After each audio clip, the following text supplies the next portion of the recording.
Hi, it's Jeff and Cassandra from RV Parenting, and today we're staying at the Fort Wilderness Campgrounds just outside of Disney World in Orlando, Florida. So this video is going to walk you through everything there is to know about this campground. We've been here for 6 days so far.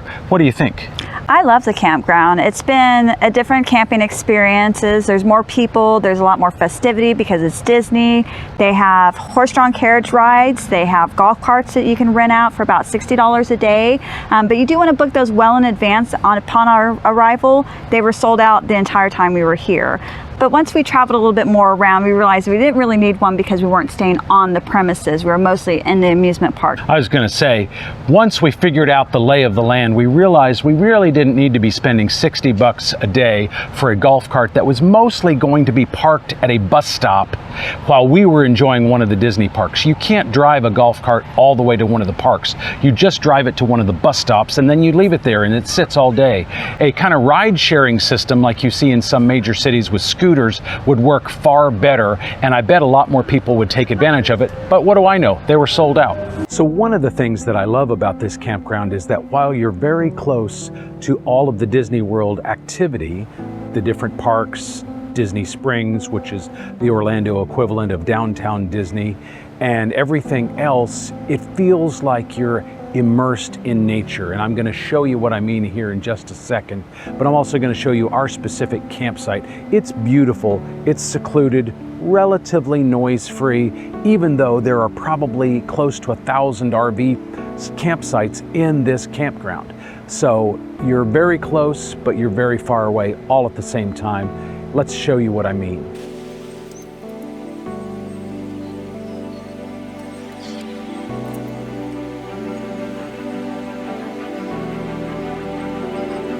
And yes, believe it or not, that is a hot tub that they have in the back of their RV. Talk about some ingenuity.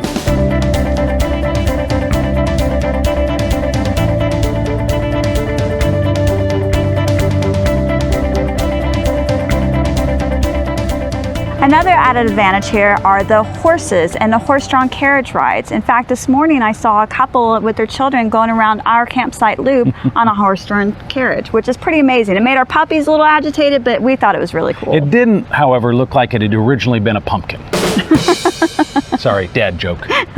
Anyway, we do really like it here. It's not a low price leader, but nothing is when you're talking about Disney World. We're paying, I think, about $100 a night here. We've been here for 6 nights. Today is our day that we're heading out. We're done. We've had a great time. We visited the park, but now we're ready to move on. But before we did, we wanted to show you some of the amenities that this campground has to offer for RV travelers. So it's worth pointing out that if you're deep in the campground like we are, you can get food at this place behind me, and you can order it ahead of time on your phone. However, we ordered breakfast from there one morning. We ordered it 10, 15, 20 minutes ahead of time, and we still had to wait about 15 minutes. So it's not super quick.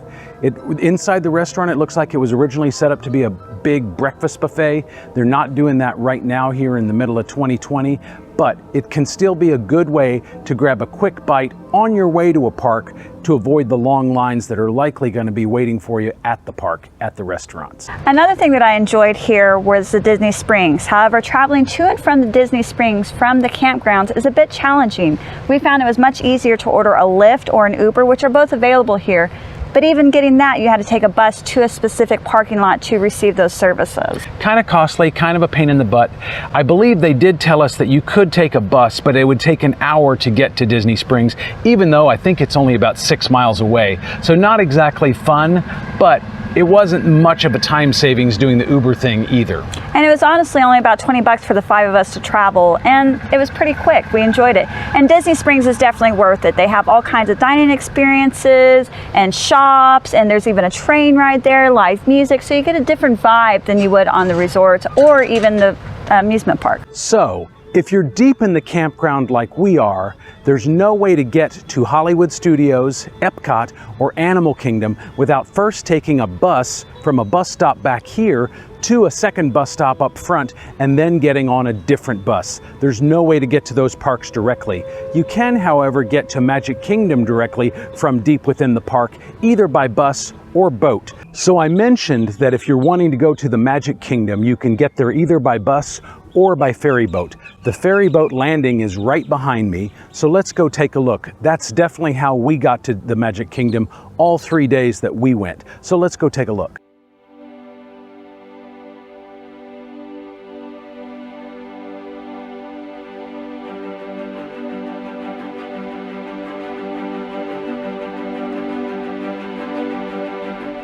So right now we're at the Meadow Trading Post, which is one of multiple locations throughout the park where you can buy like goods and services. There's canoe rentals right over there. And behind us, there is a pool and splash pad, basically a mini water park. And it's not the only pool in the Fort Wilderness Campground area. There's more than one. But this one looks awesome. Unfortunately, we didn't get to spend any time there this time because we were so focused on going to the Disney parks, but it looks great. Next time, what we're going to do is probably stay here for like 8 or 9 days, and every couple of days we'll have a break where we don't go to a Disney park and we just sort of relax and get recharged for our next Disney venture, because we just did 6 days straight and I think we're all a little bit tired. I think the benefit too of staying 9 days and giving yourself time off is that you can use other facilities and accommodations they offer, such as laundry facilities, which are great here because you can use your credit card or debit card. You're not having to look for a change machine, getting cash. You know, just swipe your card, push what laundry you want, and then it's good to go. And it always dries and washes wonderfully. I've done laundry here twice, and it's been a really positive experience both times. And who carries a bunch of quarters in your pocket anymore anyway? Having a credit card for the laundry machine is genius. I don't know why the whole world doesn't do that. Another great amenity I love here is the close proximity of trash bins, which also have a lock in them so that if there's a bear or other type of animals, which bears aren't necessarily in this habitat, but they are a little bit further north in Florida. Yeah, that was the first thing I noticed about the trash cans, because I'm used to seeing them that way in Yellowstone. But we did talk to a local who said that there are no bears in the immediate vicinity of Disney World or this part of Orlando, but they definitely are in Florida, so just be aware of that.